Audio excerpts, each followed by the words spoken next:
Welcome back to the channel for another edition of Diamond Star Stories featuring the cards of the 1934 to 1936 Diamond Star set. Today's featured player is none other than Browns left fielder Julius Moose Solters. So we'll talk a little bit about the card itself in a minute, as well as its place in the set. But first we want to start with kind of going back to his history. He was born in 1906. Attended school for some time before he dropped out of high school after 2 years, where he played both baseball and football, and started to assist in the coal mines by being able to lead mules that were going to and from the coal mine, obviously taking the load probably away from the coal mine and bringing them back to fill back up again. And during that time, he actually started to do a series of like semi-pro teams and eventually was signed on to play minor league baseball in 1927. But even before all of that, he spent his time much around baseball, spending much of his youth playing baseball on many of the fields and wherever he could play with other friends and peers of that age through most of his childhood and high school years. And during that time, he grew up in Pittsburgh, so he was a fan of the Pittsburgh Pirates and spent some time actually assisting with shagging fly balls during morning practices by the Pittsburgh Pirates. We actually formed a little bit of a friendship at that time with Billy Southworth, who became a Hall of Fame manager later in his career. So he was signed on in 1927 and played minor league ball for several years before he actually was brought up by the Boston Red Sox in 1934, where he played for one season and then was traded during the 1935 season over to the St. Louis Browns, where he spent a couple of years before he went over to Cleveland Indians, came back to the Browns for 1 year, and finished his career with the White Sox, although he had a brief break. We'll talk a little bit about that before he finished up in 1943. His overall career WAR was 6.4, so not terribly high, but actually that doesn't really kind of tell you the full story about his career. He had 990 hits, 83 home runs. He drove in 599 RBIs and batted .289. But when you look at his best seasons, he actually showed some potential to be a pretty decent ball player before injuries kind of set him back and he had a hard time being able to reestablish himself as an everyday starter. His best seasons were with when he split the season with Boston, the Red Sox, and the St. Louis Browns in 1935. He generated a WAR of 4.3, hit .330, had 18 home runs, drove in 104. And he followed up that in 1936, where he batted .291, hit 17 home runs, drove in 134 RBIs for the Browns, but actually that generated only a .9 WAR at that time. And then in 37, he had one of his last really big years where he had generated a WAR of 3 over the course of the year, batting .323, hit 20 home runs, drove in 109 RBIs. By that time, he had moved on to Cleveland, so he played at the Indians that year. And then he had sort of his last sort of good season in 1940 playing for the Chicago White Sox, rated 2.4 WAR, and he batted .308, had 12 home runs, and drove in 80. And between those times, he actually kind of struggled with a little bit of injuries.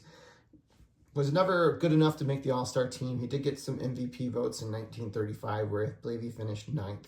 But where his story kind of turns for the worst for him is during the 1941 season. He was crossing at the infield and actually got hit in the head by a ball that was being thrown between Joe Cool and Luke Appling of the White Sox, which were his teammates. And he got struck in the head mistakenly, which actually knocked him out cold. And then he missed the good majority of the rest of the 41 season, although he kind of came back, but was dealing with a lot of the after effects of being struck in the head. And so he kind of abruptly retired right around the time of Pearl Harbor, actually. And then he opened a tavern right after that, and where he worked for a couple of years during the first couple of years of the war, and decided to give it a go again in 34, where he was brought back briefly by the White Sox, but struggled with a series of headaches and had some blurred vision. And at that time, he started to really notice that his vision was starting to rapidly deteriorate, which, according to what I've read, was attributed much to the brain trauma that he endured when he got hit in the head back in 1941.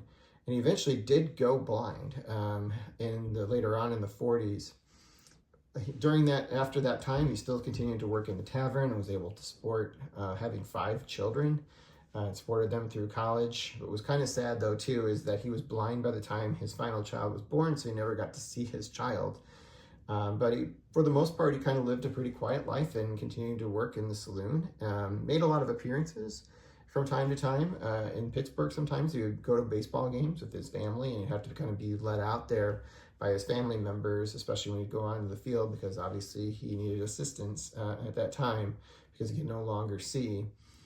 So moving later on into his life, he had a stroke in 1970, which required a lot of rehab for him. He had to kind of relearn a little bit how to walk and also how to speak. He later on passed away 5 years later in 1975. So he didn't live all that long. He lived to be about 69, which is a good life, but maybe not as long as he may have under different circumstances. So that's Joe. That's the history of Julius Moose Solters. I couldn't find the origin of where he got that nickname, but when you look him up on like eBay, you can search by either one, but a lot of it's going to show up Moose, kind of by his nickname first. So I really enjoyed this card in particular just because of the image here, where it looks like he's about to make a shoestring catch here in left field. It's got the grandstand behind it. People kind of pictured there in the outfield. You see the warning track in the outfield grass. So nice little combination of colors, and I've always really enjoyed looking at the colors of the St. Louis Browns uniforms from this era, from the 30s to the early 50s. So that's what I really like about the front of the card, but on the back of the card, this one's a little bit different than other cards featured in the set. It's kind of hard to see with the glare here, so I'll read it off in a minute here, but what's interesting about this card is that most of the backs of the cards kind of talk a little bit about giving tips to the young fans that were probably purchasing these cards during this period of time. But for this one, they talk more about him, which was kind of an oddity, where they kind of talked a little more of a player profile, which you don't see too many cards do that exclusively in the set. So I'll kind of read it aloud if it's kind of hard to see because of any glare here. So Julius Solters of the Browns is a 200-pounder. Solters proved to be a sensation in the American League in 1935 after being traded from the Red Sox with cash for Oscar Murillo, a second baseman. Second-year man with the Boston club, his great size and deceptive way of running gave the impression that he was an awkward fielder. Yet actually he was born fast and had a great fly catcher. His strength gave him drives, distance, and he's expected to be one of the leading home run hitters in the game this year. After being traded by the Red Sox, he broke up nearly every game which he faced his former club with the Browns. So that was kind of interesting, kind of reading a little bit of back there, because it was more, like I said, it was a player profile as opposed to kind of talking about any particular tip that could be passed along to the young emerging Little League ball players and Sandlot ball players that had dreams of being able to be future Major League ball players.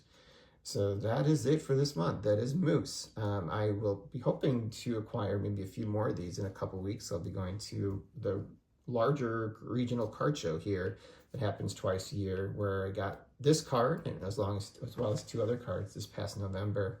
So I hope to be adding those soon and having more stories to be able to share as we go along. And I just wanted to kind of point out this is the beginning of my 3rd year doing these, and I'm really enjoying them, as well as anybody that's had a chance to follow these and provide some comments and feedback. I appreciate it, and I hope people are enjoying this series and take a moment to be able to go through it and look at some of the previous videos. And I will see you all very soon.